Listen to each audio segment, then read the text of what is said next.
ನೋಡಿ, ಬದುಕಿನಲ್ಲಿ ಕೆಲವೊಂದಿಷ್ಟು ಘಟನೆಗಳು ನಮ್ಮನ್ನ ಪರಿವರ್ತನೆ ಮಾಡೋದಕ್ಕೆ, ನಮ್ಮನ್ನ ಬದಲಾವಣೆ ಮಾಡೋದಕ್ಕೆ ಬರ್ತವೆ ಅಂತ ಅನ್ಸುತ್ತೆ. ಕಳೆದ ಒಂದು ವಾರದಿಂದ ನಾನು ಕೂಡ ಒಂದಿಷ್ಟು ನನ್ನದೇ ಆದಂತ ನೋವು, ಹತಾಶೆಯಲ್ಲಿ ಇದ್ದ. ಯಾವುದೇ ಒಂದು ಕರೆಯನ್ನ ಕೂಡ ನಾನು ಯಾರು ಕರೆ ಮಾಡಿದ್ರು ಕೂಡ ಸ್ವೀಕರಿಸಿಲ್ಲ. ಎಷ್ಟೋ ಜನ ಹಸ್ಬೆಂಡ್ಸ್ ಕರೆ ಮಾಡಿದ್ರಿ, ಮೆಸೇಜ್ ಮಾಡಿದ್ರಿ.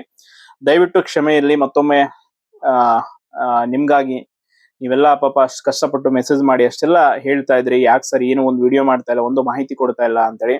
ಸೊ ಅದಕ್ಕಾಗಿ ಈ ವಿಡಿಯೋ ಮಾಡ್ತಾ ಇದ್ದೀನಿ. ನೋಡಿ, ಒಂದು ವಿಷಯ, 56% ರಿಸರ್ವೇಶನ್ ಕೇಸ್ ಇವತ್ತು, ಮೊನ್ನೆ 15ನೇ ತಾರೀಕು ಹಿಯರಿಂಗ್ ಇದ್ದಿದ್ದು, ನಿಮ್ಗೆ ಗೊತ್ತಿದೆ. ಇವತ್ತಿಗೆ ಕೇಸ್ ಲಿಸ್ಟ್ ಆಗಿತ್ತು. ಸೊ ಇವತ್ತು ಅಗೇನ್ ಆರ್ಗ್ಯುಮೆಂಟ್ಸ್ ಆಯ್ತು. But only reservation matters argument ಆಯ್ತು ಹೊರತು KS ವಿಷಯದಲ್ಲಿ ಆಗಿಲ್ಲ. ಬಟ್ ರಿಸಲ್ಟ್ ಕೂಡ ಅಂತಿಮ ಫಲಿತಾಂಶದವರೆಗೂ ಬಿಡಲ್ಲ, ಅದು ಓಕೆ. ಇನ್ನೊಂದು PDO ರಿಸಲ್ಟ್ ಅನ್ನ ಏನ್ ಆಯ್ಕೆ ಪಟ್ಟಿ ಬಿಟ್ರು ಅದ್ರ ಬಗ್ಗೆ ಕೇಳ್ತಾ ಇದ್ರೆ. ಅಷ್ಟೆಲ್ಲ ನೀವು ಮನವಿ ಕೊಟ್ರಿ, KPSC ಹೋಗಿ ಇದು ಮಾಡಿದ್ರಿ, ಲೋಕಾಯುಕ್ತ ಅದೆಲ್ಲ ಮಾಡಿದ್ರು ಕೂಡ ಅದಕ್ಕೊಂದು ಕಿಂಚಿತ್ತು ವ್ಯಾಲ್ಯೂವನ್ನ ಕೊಡದೇ ಇರುವಂತ KPSC ಅವರು ಈಗ ರಿಸಲ್ಟ್ ಅನ್ನ ಬಿಟ್ಟಿದ್ದಾರೆ. ಅಂದ್ರೆ ಫೈನಲ್ ಲಿಸ್ಟ್ ಬಿಟ್ಟಿದ್ದಾರೆ ನಾನ್ HKದು. ಆಲ್ರೆಡಿ ಕೆಲವರು ಹಣ ಕೊಟ್ಟವರು ಪಟಾಕಿ ಹಚ್ಚಿ ಸಂಭ್ರಮ ಪಡ್ತಾ ಇದ್ದಾರೆ ಊರಲ್ಲಿ. ಕಷ್ಟಪಟ್ಟು ಪರೀಕ್ಷೆ ಬರೆದವರು, ನ್ಯಾಯಯುತವಾಗಿ ಆಯ್ಕೆ ಆಗ್ಬೇಕು ಅನ್ಕೊಂಡಂತವ್ರು ಕಣ್ಣೀರ್ ಹಾಕ್ತಾ ಮನೇಲಿ ಕೂತಿದ್ದಾರೆ. ನೋಡಿ, KPSC ಅವ್ರಿಗೆ ಏನಾದ್ರು ನಾಚಿಕೆ, ಮಾನ, ಮರ್ಯಾದೆ ಅನ್ನೋದು ಇದ್ದಿದ್ರೆ ಆ ಒಂದು 53 ಜನರನ್ನ ನಾವೇನ್ ಪಟ್ಟಿ ಕೊಟ್ಟಿದ್ವಿ ಅದನ್ನ ಸರಿಯಾಗಿ ತನಿಖೆ ಮಾಡ್ತಾ ಇದ್ರು. ಅಂಡ್ ಎಲ್ಲದಕ್ಕಿಂತ ಹೆಚ್ಚಾಗಿ OMR ಏನ್ ರಿಪೋರ್ಟ್ ಬಂತು ಅಂತಾನು ಕೂಡ ಕಾರ್ಯದರ್ಶಿ ಅವರು ಅದಕ್ಕೆ ಸಂಬಂಧಪಟ್ಟಾಗ ಒಂದು ಪ್ರೆಸ್ ನೋಟ್ ಕೂಡ ಹೊರಡಿಸ್ಲಿಲ್ಲ. ಸುಮ್ನೆ ಕಾಟಾಚಾರಕ್ಕೆ ನೀವು OMR ಇಸ್ಕೊಂಡ್ರ, ಹಂಗಾರೆ ಎಲ್ರದ್ದು OMR ಇಸ್ಕೊಂಡು ಏನು ನೋ ಪ್ರಾಬ್ಲಮ್ ಅನ್ನೋ ರೀತಿ ರಿಸಲ್ಟ್ ಬಿಟ್ರಿ. ಇನ್ನೊಂದ್ ಕಡೆ KPSC ಅಧ್ಯಕ್ಷರನ್ನ ಅಲ್ಲಿ CBIಗೆ ತನಿಖೆಗೆ ವಹಿಸ್ಬೇಕು ಅಂತೇಳಿ ಈಗ ಆಲ್ರೆಡಿ ನಡೀತಾ ಇದೆ. ಅಂಡ್ ಅವರ ಒಂದು ಅಕ್ರಮವೂ ಕೂಡ ಪ್ರೂವ್ ಆಗಿದೆ, ಅವ್ರು ಮಾಡಿರುವಂತ ಏನ್ ಎಸಗಿರುವಂತ ಕೃತ್ಯ. ಅಂಡ್ ಅದರ ಜೊತೆ ಅವರ ಒಂದು ಅದರಲ್ಲಿ ಏನು ಭಾಗಿಯಾಗಿದ್ರು, ಸೊ ಅವ್ರೆಲ್ರಿಗೂ ಕೂಡ ಶಿಕ್ಷೆ ಆಗೋದು ಖಂಡಿತ. ಅಂಡ್ ಇನ್ನೊಂದು ಇಂಪಾರ್ಟೆಂಟ್ ವಿಷಯ ಅಂತಂದ್ರೆ, ಒಬ್ಬ KPSCಯ ಉನ್ನತ ಸ್ಥಾನದಲ್ಲಿರುವಂತ ಅಂದ್ರೆ ಅಧ್ಯಕ್ಷರೇ ಅವರೇ ಈ ರೀತಿ ಅಪರಾಧದಲ್ಲಿ ಭಾಗಿಯಾಗಿದ್ದಾರೆ.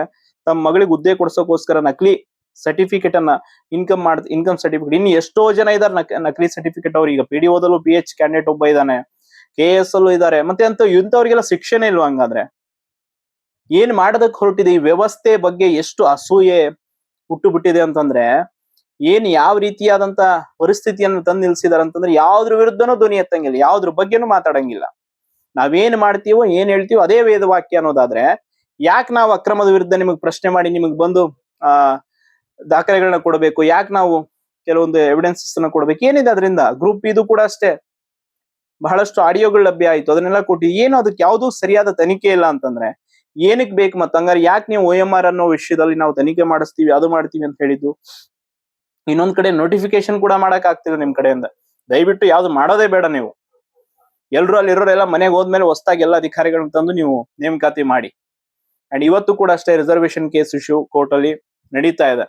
ಸೊ ಅದು ಇದ್ರೂ ಕೂಡ ಅಂತಿಮ ಆದೇಶಕ್ಕೆ ಒಳಪಟ್ಟು ಕೂಡ ನೀವೇನೀಗ ರಿಸಲ್ಟ್ ಬಿಟ್ಟಿದ್ರಲ್ಲ, ನಾಳೆ ಕೋರ್ಟ್ ಅಲ್ಲಿ ಇನ್ ಕೇಸ್ ಅದು ಕ್ಯಾನ್ಸಲ್ ಆದ್ರೆ ನೀವು ಅದನ್ನೆಲ್ಲ ಸೇಫ್ ಮಾಡ್ಬೇಕು ಅನ್ನೋ ಒಂದು ಹೋರಾಟ ಮಾಡ್ತಾ ಇದ್ರೆ ಹೊರತು ನೊಂದ ಪ್ರಾಮಾಣಿಕ ಅಭ್ಯರ್ಥಿಗಳಿಗೆ ನ್ಯಾಯ ಕೊಡಿಸ್ಬೇಕು ಅನ್ನೋದು ಯಾರು ಇಲ್ಲ ಅಲ್ಲಿ. ಸೊ ಒಟ್ಟಾರೆ ಇವತ್ತು ಕೆಲವೊಂದಿಷ್ಟು ಬೆಳವಣಿಗೆಗಳು ನಡೆದಿದೆ. ಇನ್ನು ಮುಂದೆ ಮತ್ತೆ ನಿರಂತರವಾಗಿ ಖಂಡಿತವಾಗಿ ನಾನು ಇದ್ರ ವಿರುದ್ಧ ಇನ್ನಷ್ಟು ಬಲಿಷ್ಠವಾಗಿ ಹೋರಾಟ ಮಾಡೋದಕ್ಕೆ ಶುರು ಮಾಡ್ತೀನಿ. ಯಾಕೆ ಅಂತಂದ್ರೆ ನೋಡಿ, ಎಷ್ಟು ನಾವು ನಮ್ಮ ಧ್ವನಿಯನ್ನ ನಾವು ಕುಗ್ಸ್ಕೋತೀವಿ, ಎಷ್ಟು ನಾವು ಹಿಂದೆ ಸರ್ಕೊಂಡು ಎಲ್ಲಾ ಹಿಂದೆ ಸರಿತೀವಿ, ನಮ್ಮ ಒಗ್ಗಟ್ಟನ್ನ ಒಡೆದ್ಕೊಳ್ತೀವಿ, ಅಷ್ಟು ಈ ಭ್ರಷ್ಟರಿಗೆಲ್ಲ ಲಾಭ ಆಗುತ್ತೆ. ಇನ್ಮೇಲೆ ಯಾರೇ ಆಗಿಲ್ಲ, ನಮ್ಮ ಅಕ್ಷ ಸಂಘಟನೆ ಕಾಂತಕುಮಾರ್ ಸರ್ ಆಗಿರ್ಬೋದು, ನಾವಾಗಿರ್ಬೋದು, ಇನ್ ಯಾರ್ಯಾರು ಈ ಅಕ್ರಮಗಳ ವಿರುದ್ಧ ಹೋರಾಟ ಮಾಡ್ತಾ ಇದೀವಿ, ನಾವೆಲ್ಲರೂ ಮತ್ತಷ್ಟು ಒಗ್ಗಟ್ಟಾಗಿ ಗಟ್ಟಿಯಾಗಿ ಇದ್ರ ವಿರುದ್ಧ ಧ್ವನಿ ಎತ್ತೀವಿ.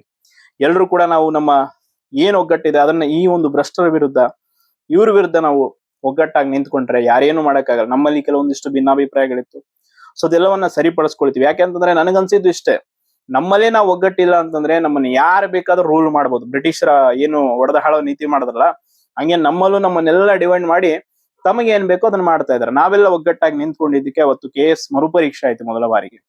ಸೊ ಅದೇ ರೀತಿ ಒಗ್ಗಟ್ಟನ್ನು ನಾವು ಮುಂದಿನ ಬರುವ ದಿನಗಳಲ್ಲಿ ತೋರ್ತೀವಿ.